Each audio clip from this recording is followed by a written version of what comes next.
Il existe un type de matériau qui, avec à peine 1 gramme au départ, a l'incroyable capacité de croître et de construire des structures complexes, le tout par lui-même. Nous ne parlons pas de plantes qui poussent ou d'êtres vivants, nous parlons de matière inerte, de quelque chose qui, à l'instar d'un petit cristal, peut s'étendre et former des structures. Comme si elle avait sa propre vie, suivant un design préétabli. Pour comprendre comment un gramme peut faire cela, il faut d'abord penser aux plus petites pièces qui forment tout ce que nous voyons. Ces pièces s'appellent des molécules. Imaginez que chaque molécule est comme une pièce très spéciale d'un jeu de construction. Mais pas n'importe lequel, plutôt un où chaque pièce a une forme unique et des endroits très spécifiques où elle ne peut s'emboîter qu'avec d'autres pièces. Les scientifiques ont découvert que ces molécules n'ont pas seulement des formes, mais aussi de petits accroches ou aimants sur leurs côtés. Ce sont des forces invisibles qui les attirent ou les repoussent, comme l'épaule d'un aimant de jouet qui se cherche sans que personne les bouge. Lorsque ces molécules, qui sont comme les minuscules briques de la matière, se trouvent au bon endroit et dans les conditions adéquates, elles commencent d'elles-mêmes à se chercher et à s'unir. Elles le font de manière très précise et ordonnée, sans que personne n'ait à les bouger ou à les coller. Ce processus étonnant s'appelle auto-assemblage. C'est comme si vous lâchiez 1 million de pièces d'un puzzle spécial dans un seau d'eau, et ces pièces d'elles-mêmes commençaient à s'assembler pour former l'image complète. Paf, aussi vite. Depuis longtemps, on sait que les cristaux font quelque chose de similaire. Pensez à un minuscule cristal de sel qui est plongé dans de l'eau très salée. Petit à petit, le cristal original attire de plus en plus de briques de sel de l'eau. Et il commence à croître, devenant de plus en plus grand, formant une structure parfaite et ordonnée. Ce gramme initial dont nous parlons, ce n'est ni de la magie, ni une astuce.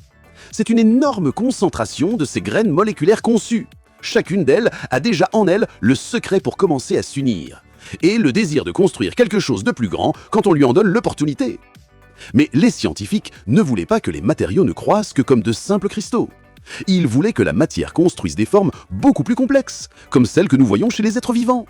Pensez à comment une graine minuscule, presque imperceptible, se transforme en un arbre géant, avec des feuilles, des branches et des fleurs. Ou comment un œuf, qui semble très simple, se transforme en un poussin avec des plumes et des os. Personne ne construit l'arbre ou le poussin pièce par pièce. L'information pour le construire, une sorte de plan secret et très détaillé, est déjà à l'intérieur de la graine ou de l'œuf. Les chercheurs ont appris de cette astuce de la nature. Maintenant, ils peuvent concevoir des molécules très spéciales dans leur laboratoire. Ces molécules portent avec elles une sorte de plan ou d'instruction sur ce qu'elles doivent construire. Quand elles sont placées dans le bon environnement, elles ne s'assemblent pas seulement au hasard, mais elles savent quelle forme créer, où chaque pièce doit aller, pour former par exemple une petite tour.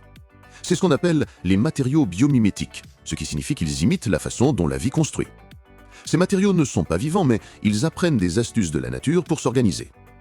De nombreuses équipes de recherche dans les universités les plus importantes du monde ont réalisé des choses incroyables. Ils ont créé de petits blocs de matériaux comme des polymères ou des peptides spéciaux, qui, dans une solution liquide, en se mélangeant, s'organisent seuls pour former des structures plus grandes et plus complexes. Ces structures peuvent être des feuilles très fines, comme un papier invisible, ou des réseaux complexes avec des formes très définies. Le gramme de matériaux qui initie tout ça contient un nombre énorme de ces petits blocs intelligents. Ces blocs sont prêts à recevoir le signal et à commencer leur travail de construction en utilisant les instructions qu'ils contiennent.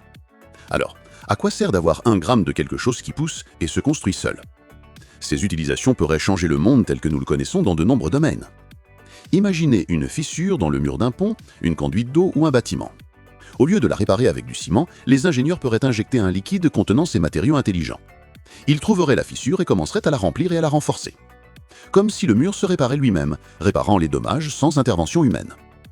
Les scientifiques étudient déjà comment appliquer ces principes à la construction à grande échelle. Nous pourrions voir des bâtiments qui poussent, couche par couche, comme un arbre qui se développe à partir d'une graine, sans avoir besoin d'échafaudages complexes ou de grandes machines lourdes pour les ériger. Ou des structures qui se réparent d'elles-mêmes lorsqu'elles subissent des dommages dus à un tremblement de terre ou au passage du temps. Cela change complètement l'idée de la façon dont nous concevons la construction et l'entretien. Mais la question est, croyez-vous que nous verrons des bâtiments qui se réparent seuls dans les villes d'un futur proche ? Nous voulons lire votre opinion dans les commentaires. Dans le domaine de la médecine, l'aide pourrait être encore plus surprenante et vitale. Quand une personne se brûle la peau ou subit un grave dommage à un organe, la médecine cherche des moyens de créer de nouveaux tissus. Avec ces matériaux, les scientifiques espèrent pouvoir cultiver des tissus humains. Imaginez une petite graine de peau qui, placée dans le corps, commence à croître de manière ordonnée et se forme pour remplacer la peau endommagée, sans cicatrices ou avec très peu. Ou la même chose pour réparer des os cassés, réparer des tendons ou même cultiver de petits organes. Des équipes médicales travaillent sur des matériaux pouvant servir d'échafaudage, comme un guide, pour que les propres cellules du corps croissent et forment des organes ou de nouvelles parties de manière naturelle. En microélectronique, c'est-à-dire dans les très petits composants de nos téléphones, ordinateurs ou voitures, ces matériaux pourraient aider à créer des circuits de plus en plus petits et complexes. Les minuscules pièces s'ordonneraient seules pour créer des puces plus puissantes et efficaces, sans qu'un humain n'ait à placer chaque minuscule partie, économisant du temps et augmentant la précision. Mais comment faire en sorte que ce gramme unique ne croisse pas de manière désordonnée et incontrôlée? Comment contrôler qu'il construise exactement ce dont on a besoin, et non n'importe quoi? Le secret réside dans les conditions de l'environnement où il se trouve. Pensez à nouveau au cristal de sel qui croît. Il croît de manière ordonnée et prévisible, car l'eau et le sel suivent des règles très strictes de la chimie et de la physique. Les scientifiques ne conçoivent pas seulement les molécules intelligentes avec leur plan interne, ils conçoivent aussi le bouillon ou l'environnement où ces molécules vont croître et s'unir. Ce bouillon peut être un liquide avec la juste température et l'acidité correcte, ou il peut contenir des substances chimiques spéciales qui agissent comme des signaux. Ces signaux disent aux molécules quoi faire, quand commencer à croître et dans quelle direction aller. C'est comme s'ils étaient de petits constructeurs qui attendent l'ordre précis pour commencer à travailler avec leur plan. Le gramme initial est comme l'étincelle qui allume le moteur de la construction. C'est le point de départ où les pièces commencent à s'assembler et à lire leurs instructions. Mais leur croissance et la forme finale qu'elles prennent dépendent totalement des règles que les scientifiques leur imposent à travers l'environnement qui les entoure. Par exemple, ils peuvent les faire croître plus vite d'un côté que de l'autre, ou qu'elles forment une feuille mince au lieu d'un cube solide. Il est étonnant de penser à quel point la chimie peut être intelligente, n'est-ce pas? Quelles autres choses aimerais-tu que la science réalise avec ces matériaux qui croissent seuls? Raconte-nous dans les commentaires. C'est une danse délicate et très bien orchestrée entre les pièces moléculaires qui s'attirent et le contrôle exact que l'être humain exerce sur l'environnement qui les entoure, pour que la croissance du matériau soit utile, précise et qu'il devienne ce dont nous avons besoin. Ainsi, un seul gramme de matériau peut croître et se construire seul. Ce n'est pas de la magie, c'est la science des matériaux auto-assemblables et biomimétiques en action. C'est le résultat de la conception de molécules avec des instructions claires et précises, et de les placer dans un environnement qui les guide afin qu'elles s'assemblent et forment des structures complexes.